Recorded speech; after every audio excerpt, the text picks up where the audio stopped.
আমার হাতে রান্না করা এই বাসাই খিচুড়িটা আমার বাসার সবাই এত বেশি পছন্দ করেছে যে নেক্সট টাইম আবারও খেতে চেয়েছে, তাই আমি রেসিপিটা আপনাদের সাথে শেয়ার করছি। আসসালামু আলাইকুম, সবাইকে শানুস ডেইলি কিচেনের পক্ষ থেকে স্বাগতম। আশা করি সবাই খুব ভালো আছেন। প্রথমে আমি কিছু কিশমিশ ভেজে নিলাম, তারপরে দিয়ে দিচ্ছি কাজু বাদাম, একটু ব্রাউন কালার করে ভেজে নিয়ে তারপরে ব্রেস্তা করে নেব।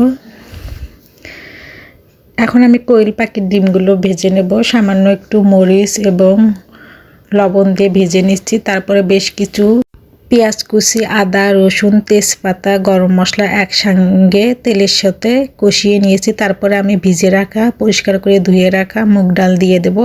তারপরে দিয়ে দিচ্ছি হলুদ গুঁড়া, মরিচ গুঁড়া, জিরা ধনিয়া গুঁড়া, গরম মশলা গুঁড়া, সব কিছু পরিমাণ মতো দিয়েছি। দিয়ে সুন্দর মতো মিক্সার করে নেব। এখন আমি ডালটা সিদ্ধ হওয়ার জন্য 1 কাপ পানি দিয়ে দেব। এই পানি দিয়ে ডালগুলোকে আমি 60% সিদ্ধ করে নেব। তারপরে বেশ কিছু পরিমাণ মতো লবণ দিয়ে দিলাম, দিয়ে ঢাকনা দিয়ে ঢেকে ডালটাকে সিদ্ধ করে নেব। অন্যদিকে পোলাও চালটা সিদ্ধ করে নেব। ফুটন্ত গরম পানিতে শাহি জিরা, তেল, ধুয়ে রাখা পোলাও চাল দিয়ে দিলাম, পরিমাণ মতো লবণ দিয়ে দিয়েছি, দিয়ে ঢেকে সিদ্ধ করব চালটাকে। আর অন্যদিকে আমার ডালটাও সিদ্ধ হয়েছে। এখন এখানে আমি দিয়ে দেব বেশ কিছু কাঁচামরিচ কুচি। এদিকে আমার চালটা সিদ্ধ হয়েছে, এখন আমি স্ট্রেনারে ঢেলে নেব। এখন দিয়ে দিচ্ছি ডালের ভিতরে। চালটা আমি 80% সিদ্ধ করে নিয়েছি। সব কিছু সুন্দর মতো মিক্সার করে নেব।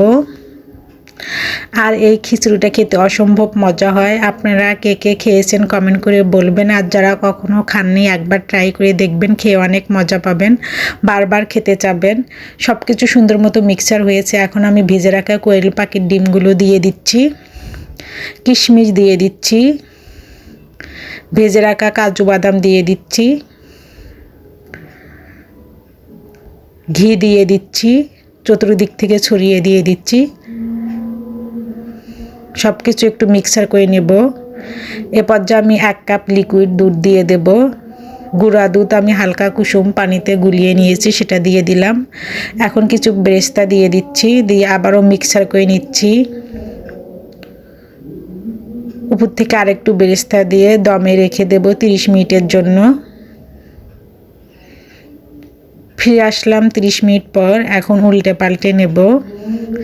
দেখতে যেমন সুন্দর হয়েছে, খেতেও মাশাআল্লাহ অনেক বেশি মজা ছিল। অনেক সুন্দর শাহি শাহি ফ্লেভার আসতেছিল খিচুড়ির ভেতর থেকে। সবাই খেয়ে ফিদা হয়ে গিয়েছে। সবাইকে আমার ভিডিও দেখার জন্য ধন্যবাদ। সবাই আমার পেজটাকে লাইক, কমেন্ট, শেয়ার ও ফলো দিয়ে রাখবেন। আমার ইউটিউব চ্যানেলটাকে সাবস্ক্রাইব করে রাখবেন। সবাই আমার পাশেই থাকবেন, আমাকে সাপোর্ট করবেন। রেসিপিটা কেমন লাগলো জানাবেন। আল্লাহ হাফেজ।